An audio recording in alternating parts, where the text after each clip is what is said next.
Good afternoon. I'd like to thank all of you for coming today. On behalf of the Jewish Community Center and Federation of Augusta and the Augusta Jewish Museum, we would like to welcome you to Augusta Sherr Synagogue and the Peters Memorial Program. We would also like to thank AYS for having us and letting us host here. And now I'm going to let Judy, who has done an amazing job, Dr. Judy Peary, come up and tell you about our program.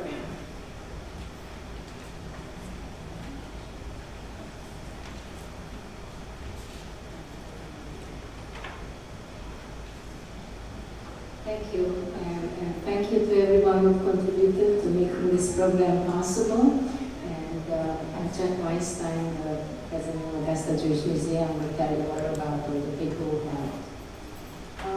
Many communities around the world will be observing this coming week, the Holocaust Remembrance Day, Yom HaShoah in Hebrew.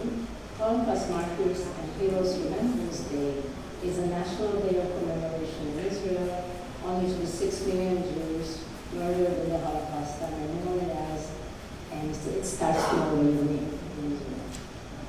This year, the central theme for the Holocaust Remembrance Day is Jewish resistance during the Holocaust, and it marks the 80th anniversary, 80 years since the Warsaw Ghetto Uprising.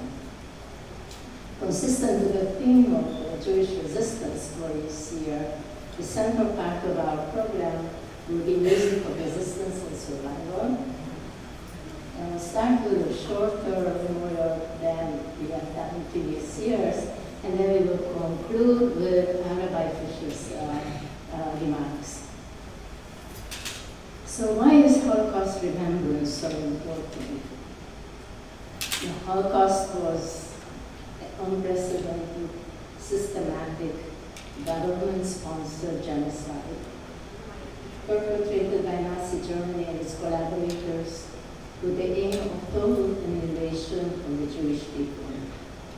There were many millions of other victims that did not fit the Nazis' racial ideology and ambitions, like the Roma and Sinti people, some Slavic people, homosexuals, people with disabilities, Jehovah's Witnesses, anyone who resisted the regime. But the Jewish people were the primary targets of total destruction.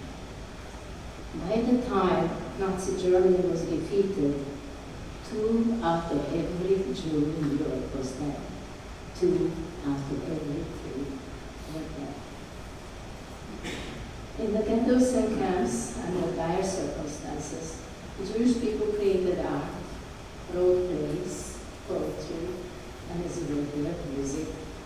They kept diaries and documented the events for posterity. They wanted to be remembered. We are now the custodians of their memories. It is our responsibility to remember those who were killed, men and women and children who could not defend themselves, and to honor those who have liberated the camps, the survivors, many of whom are no longer with us. The most important part, the most important reason to remember the Holocaust is to learn from it so it can never happen again to any group of people. Hatred and prejudice against Jews, anti-Semitism, has been around for a long, long time. The Holocaust was its most extreme manifestation. Persecution of Jews, evolving from depriving them of rights, escalating to violence and mass murders.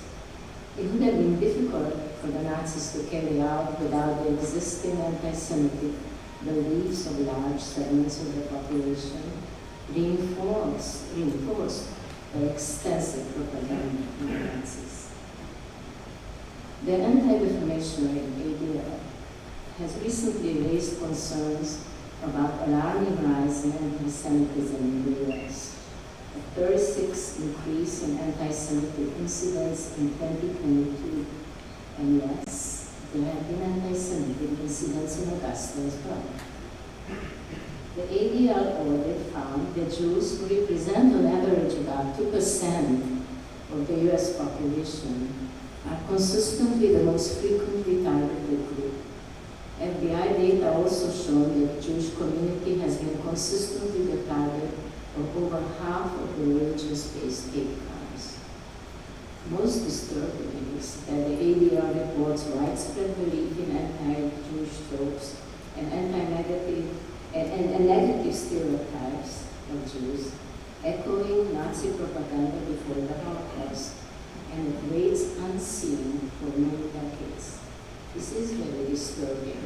The same negative stereotypes used in Nazi propaganda.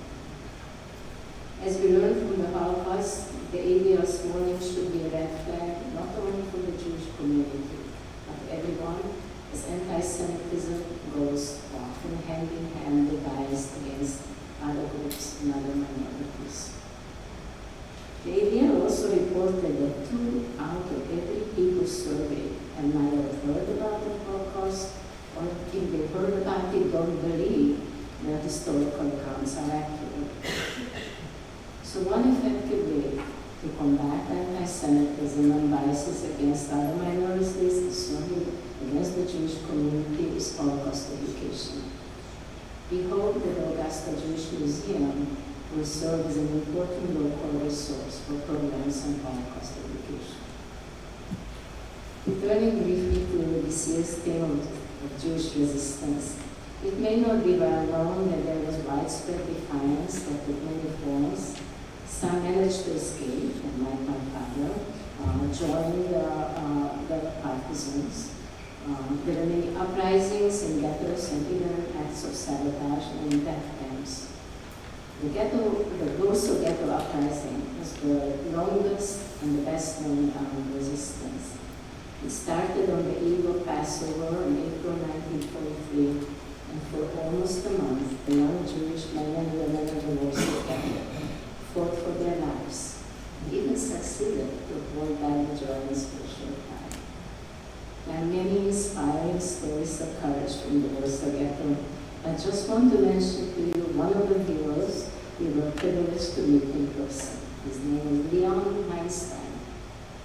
At the time of his death, at 101 years, in Los Angeles, he was considered to be the last man standing, the last man surviving resistance fighter of the Warsaw Ghetto Uprising.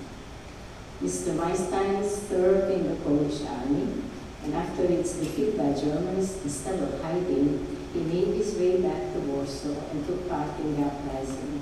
He helped smuggle arms into the ghetto and took part in the fighting. He was one of the few survivors who escaped through the sewer system. Leon Einstein is a real hero, and like all the other heroes, he was very humble.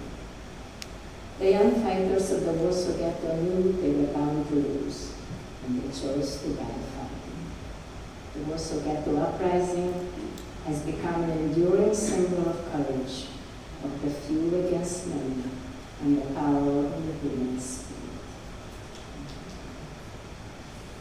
Next we will have the candle lighting procession.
Those of us in the Jewish community are very familiar with the mourner's Kaddish, often too familiar.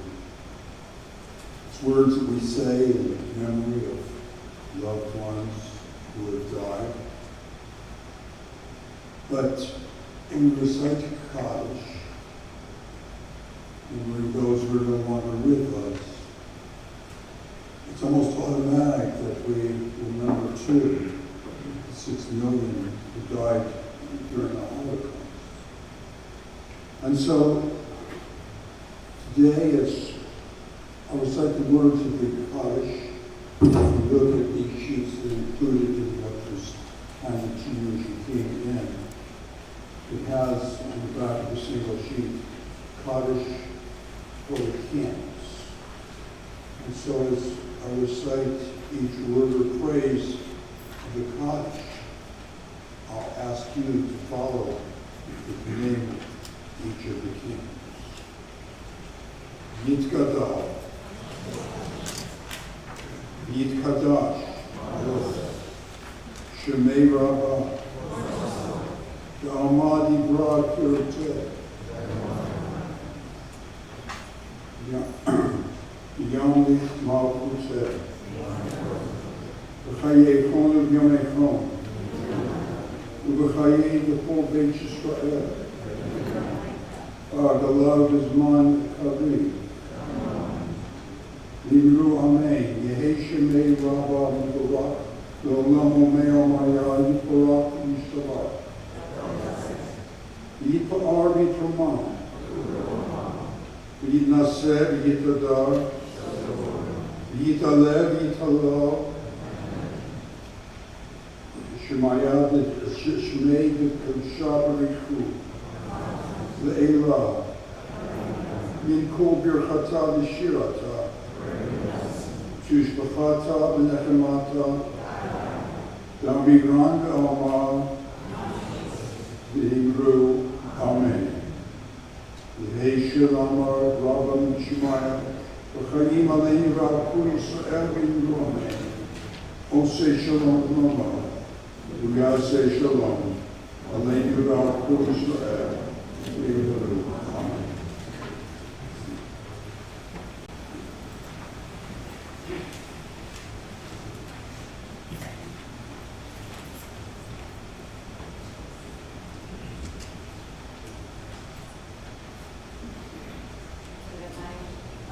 We need a couple of minutes to rearrange the music here.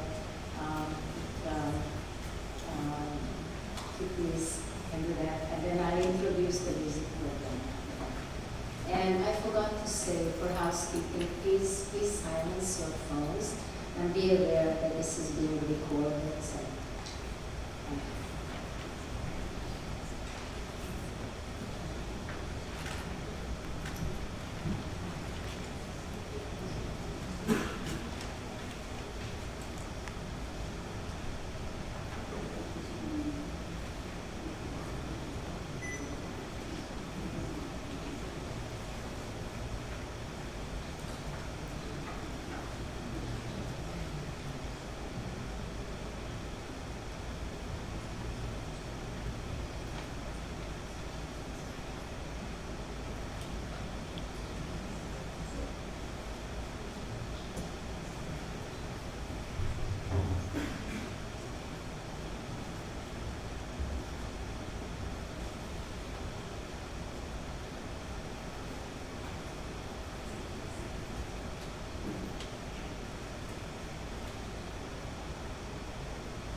it is my great pleasure that to introduce Professor Laurence Sherr. He is composer in residence and professor of music at Kennesaw State University. He is recognized for his uniquely interconnected work on music related to the Holocaust, uniting his activities as composer, researcher, lecturer, event producer, author, and educator. He will introduce the rest rest of the program, the music program, and the musicians will have come out, including Rabbi Sirull.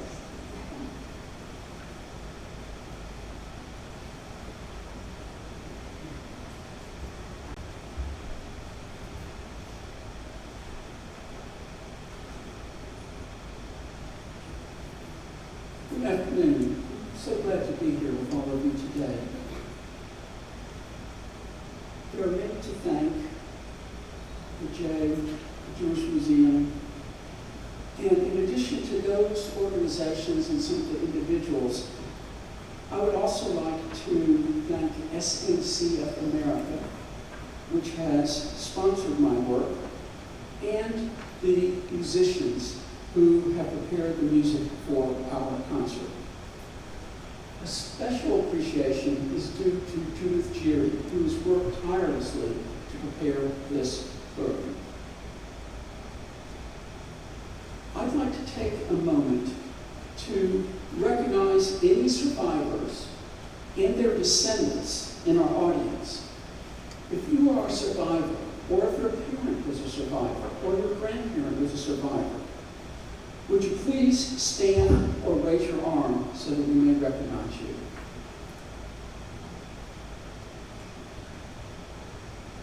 Okay, thank you very much. We're so honored to have all of you here today.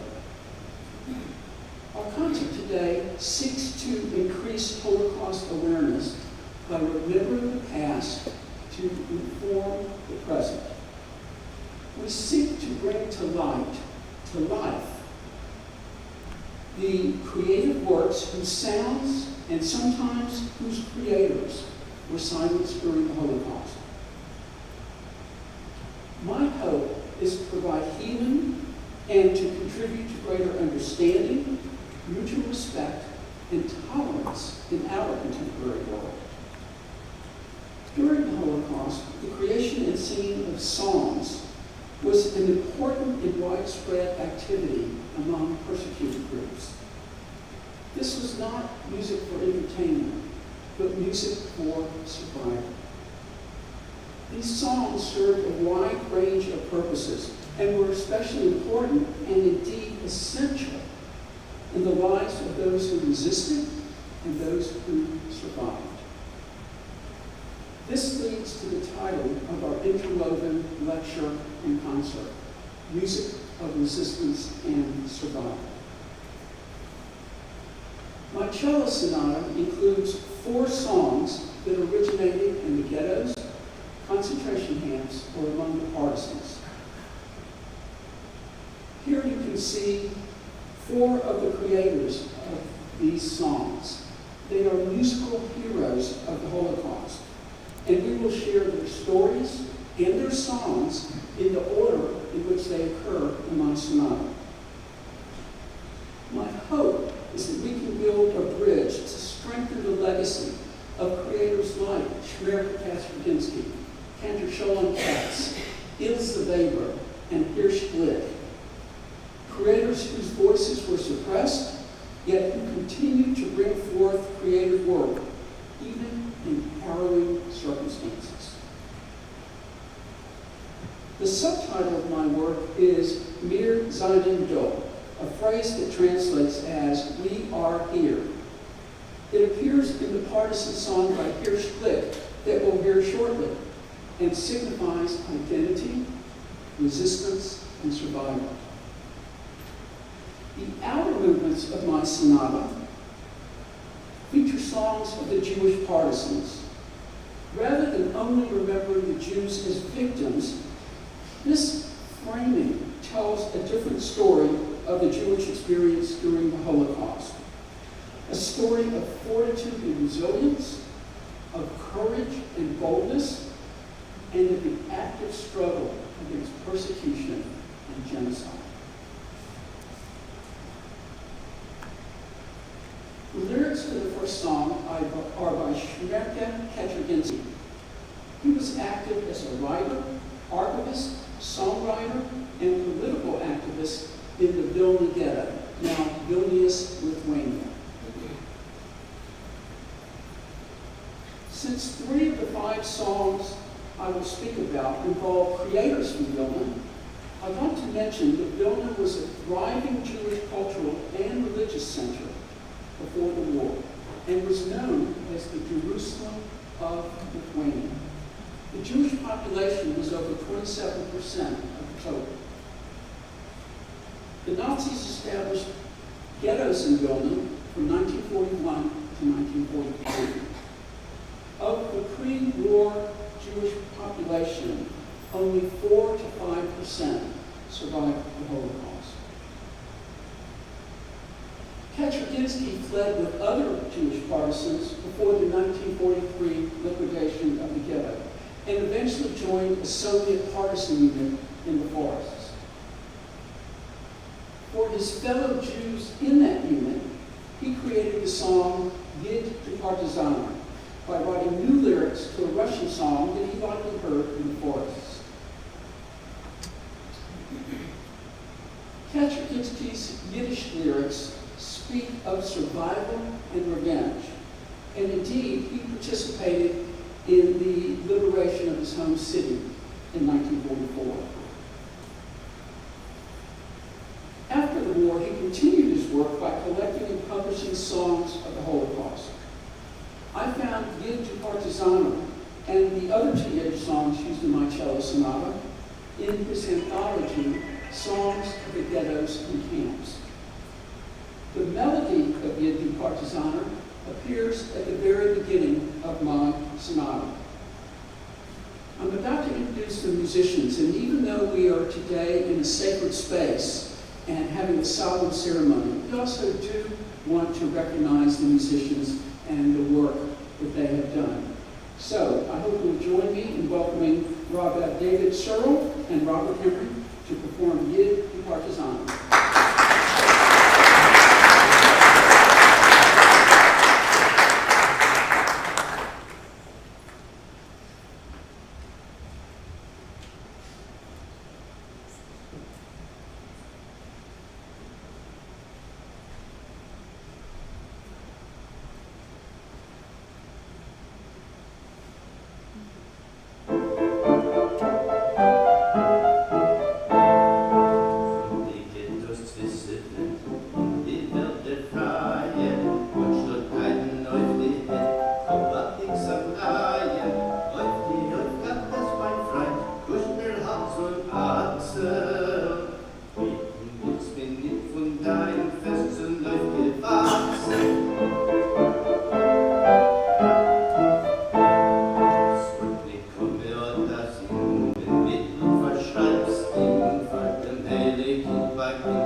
The second movement of my sonata draws upon the work of two Jewish musicians.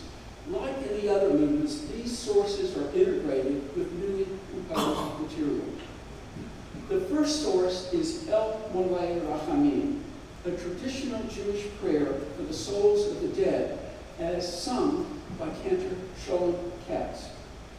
In 1942, Katz was captured by the Nazis. He later recounted that prior to being shot with a group of several dozen other Jews, he requested permission to sing. His moving vocal interpretation of El Molei Rachamim led his life to be spared. Katz survived the war, and he continued to sing El Molei Rachamim after the war, including at international remembrance ceremonies. He sings new prayer texts that describes Jewish suffering during the Holocaust and that names several of the infamous camps. Here is an excerpt from his 1946 recording. Shema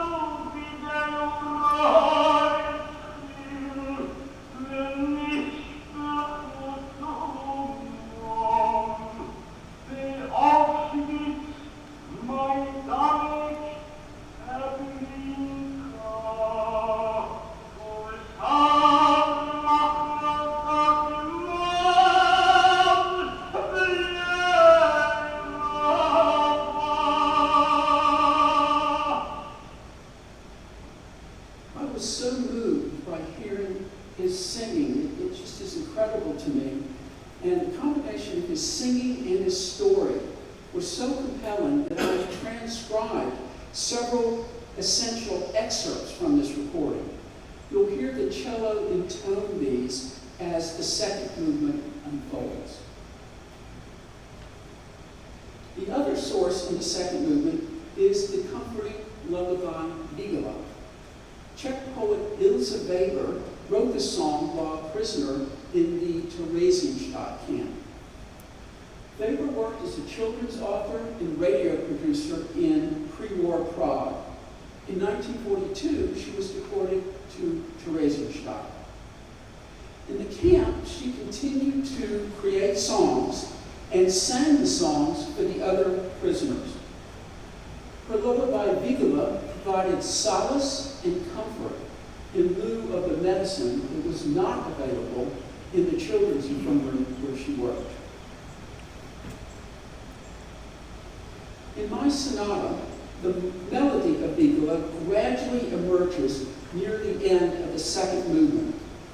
There you'll hear how the cello and piano pluck disparate bits of the melody from the ethos to eventually assemble the entire lullaby.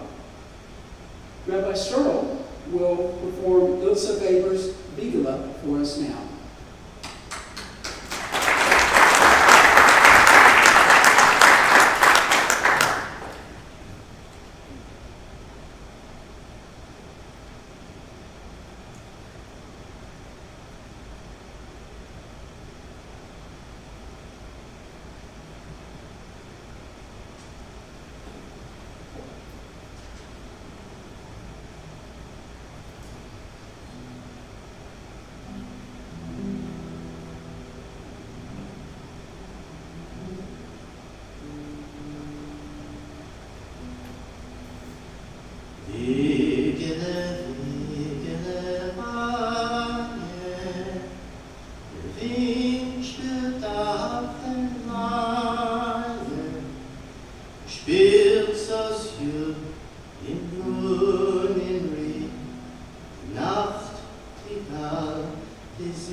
Two songs in the third movement.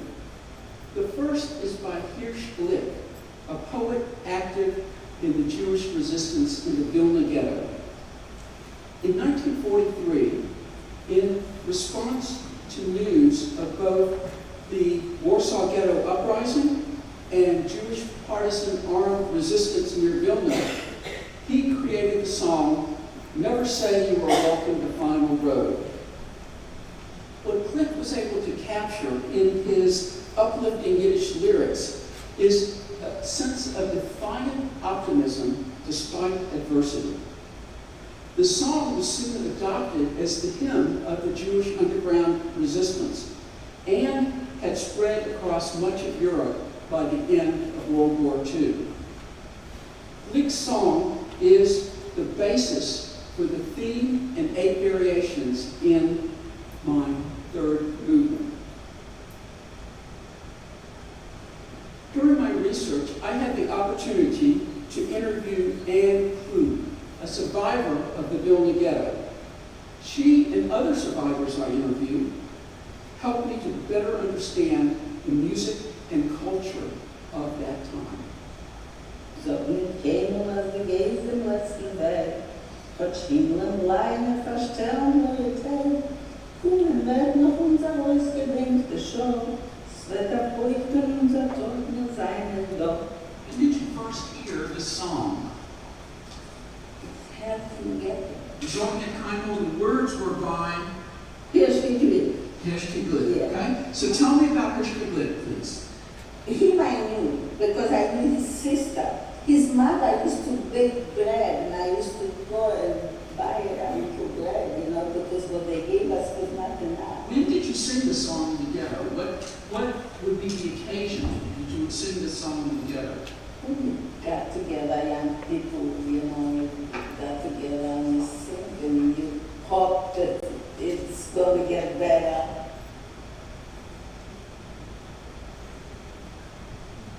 Rabbi Sirull will now give us a live version of Zoltanyik Kingdom.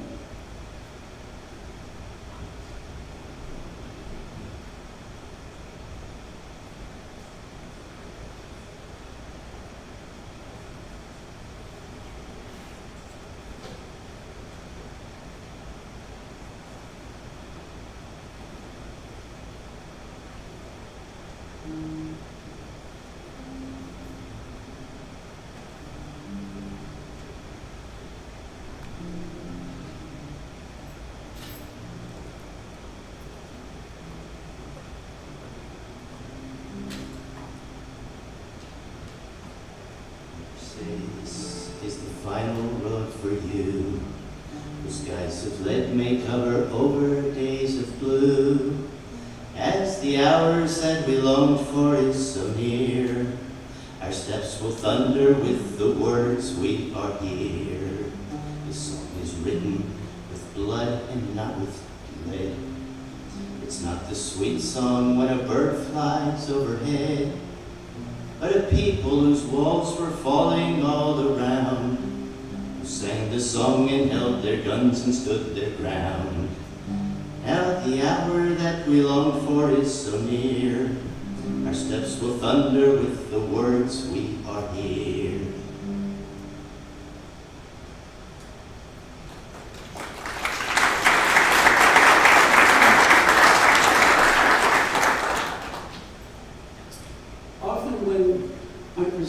Music of Resistance and Survival concert, we have a singer and a pianist playing these source songs. And it's so great to have Rabbi Sirull here today to sing these on guitar, because this is more authentic to the way the partisans would have performed these songs. They would have had a guitar, an accordion with them in their hideouts, and they wouldn't have had a piano. So we really appreciate Rabbi Sirull participating in this way.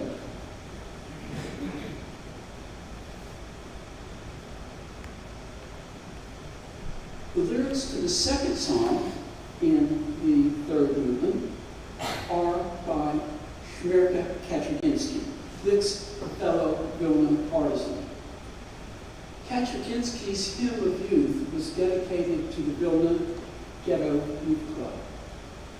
We can hear Kaczerginski himself singing a verse and chorus in this historical recording.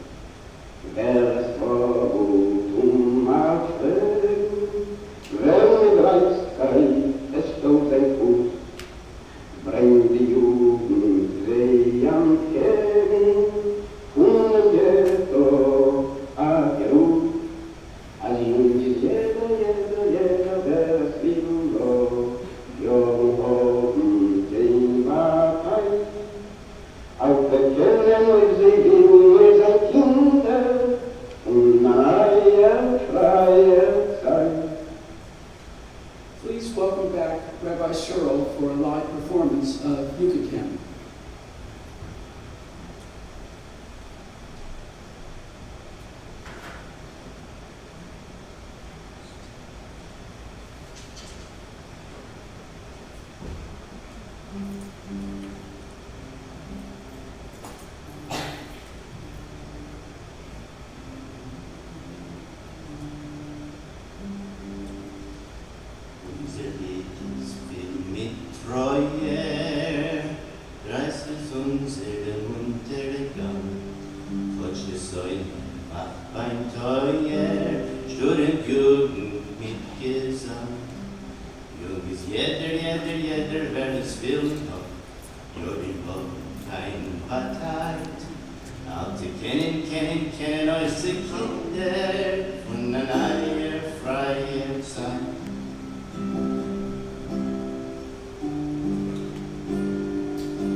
We'll take a moment now to reset the stage so we can welcome our cellist.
Karen Freer, who's just joined us, and Robert Henry are now going to help me illustrate one passage that happens at the very end of the sonata. It goes by rather quickly, and I'd like you to understand what is happening there. The third movement, as you can see in the program, is a theme and variations. Each variation has a different character, and the theme melody becomes less and less recognizable as the variations progress. Once we get to the beginning of the eighth variation, the theme, which is Glitz melody that you just heard, it's over the Kennesaw, it returns intact, unadorned. But this time, Kaczorginski's melody, the second one we just heard, is layered on top of it. Let's hear how this quadruped works. Oh, and I have one more slide. I should do the dedication first. My sonata is dedicated to my father. His family came to the U.S. in 1937 to escape anti-Semitism and persecution. His brother was the father of my first cousin, Marlene Sherr, later Marlene Kahal, who some of you in the community may have known. I'd like to share with you the dedication to my sonata. Quote, Sonata for Cello and Piano, Mir Seinen Dol, is dedicated to my father, Saul Sherr, 1925 to 2012.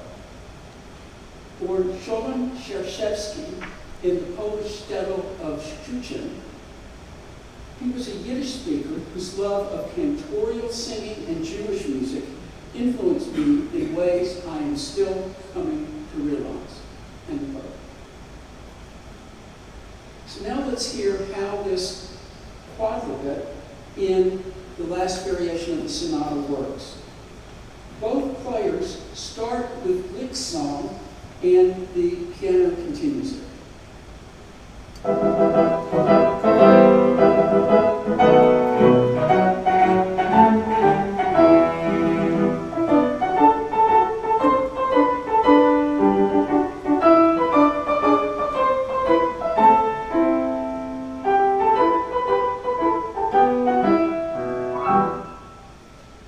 The cello then comes in with Kaczerginski song.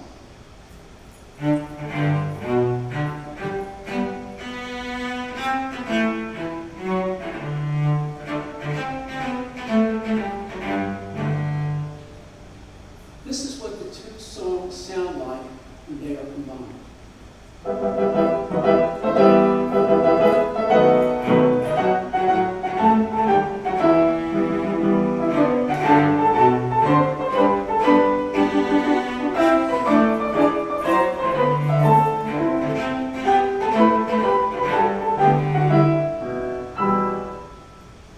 This combination of a partisan song and a youth song is reflective of the educational efforts of Vilna partisans such as Kaczerginski.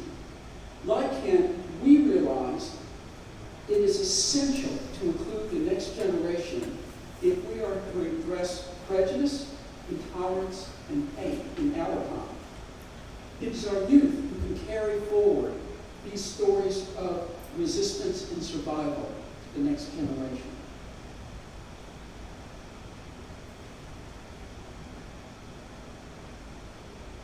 In our concert today, we remember the artistic contributions of Holocaust musical heroes Sherr Kaczerginski, Ilse Weber, Herr Schlick, and Cantor Scholem Katz. We honor their struggle, their witnessing, and their perseverance despite adversity. Their voices remain with us through their music and their stories. They provide inspiration for us to also persevere through hardship and to strive for a better world. In a larger sense, this Music of Resistance and Survival concert is intended to build a bridge, to connect listeners to the past, to strengthen the legacy of those creators whose voices were forbidden and silenced. By doing so, I hope to contribute to a world with greater understanding, tolerance, and respect for others. I'll be back in 1 second.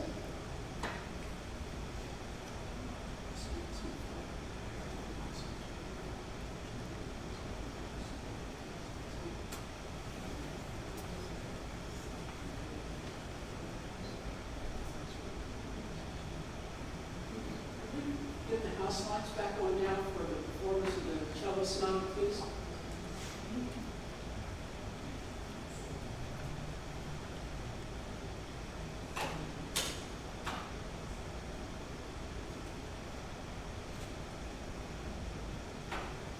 The cello sonata and my other Holocaust Remembrance works are on my new album, just released last month. I'll be in the lobby afterwards to sign CDs and would be glad to speak with any of you if you have any questions or comments? Thank you very much.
Today, on Yom HaShoah, we remember the victims of the greatest crime of man against man, the young, the old, the innocent, the 1.5 million children starved, shot, given lethal injection, gassed, burnt, and turned to ash because they were deemed guilty of the crime of being different. We remember what happens when hate takes hold of the human heart and turns it into stone. What happens when victims cry for help and there is no one listening. What happens when humanity fails to recognize that those who are not in our image are nonetheless in God's image. Today we also remember 3 special souls, a mother and 2 daughters, Lucy, 48, Maya, 20, and Rena, 15, from the D family, whose lives were tragically cut short while on a drive through the Jordan Valley in Israel during the recent holiday Passover. Sadly, there were those that celebrated these horrific murders. During the Passover Seder, just over a week ago, we recited the hallowed words of the Haggadah. And this is what kept our fathers, and what keeps us, for not only one arose and attempted to destroy us, but in each generation they stand to destroy us, and God saves us from their hands. The D family, originally a family of 7, undoubtedly said those same words. And meanwhile, the husband and father, Rabbi Leo D, gave a eulogy for half of his family.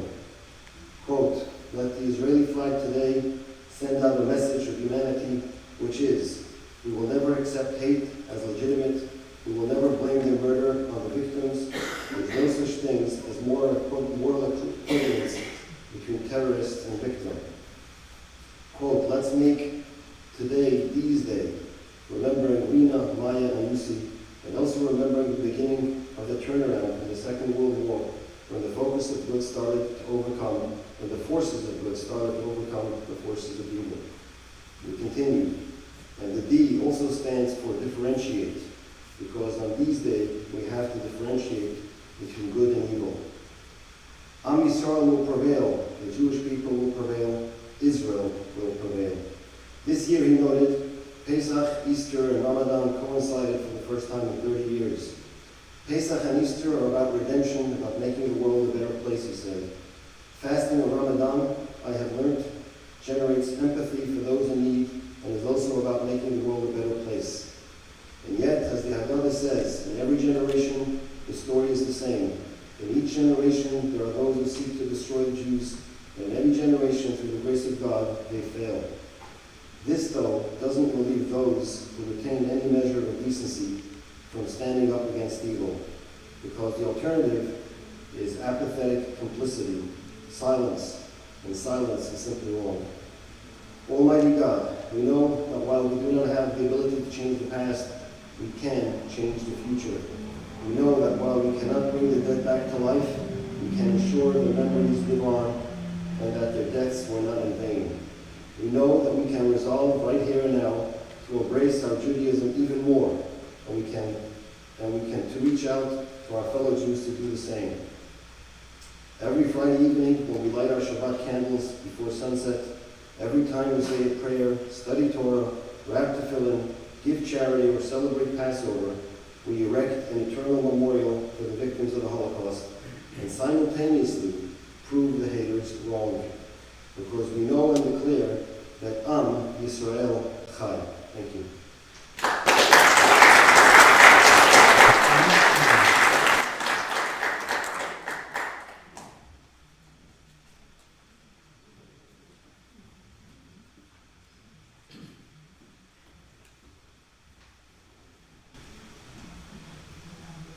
I'm Jack Weinstein with the Augusta Jewish Museum. I just want to thank the Yom HaShoah Committee who put this wonderful exhibit on. Judith Gary is our chair, Robin Brigman, Daniela Capozzi, Robin Wittenberg-Dudley, Kathy Fishman, Stephen Fishman, Jennifer Wood, and Warren Umansky. Also, Nikki Spivak, Executive Director of the JCCFA. I'd like to thank Lena Lynch and Jeff Huff from the Augusta Jewish Museum who is recording and putting this live. The camera procession was the young men and women, Benjamin Kaufman, Maurice and Philip Lathrop, Calvin Ray,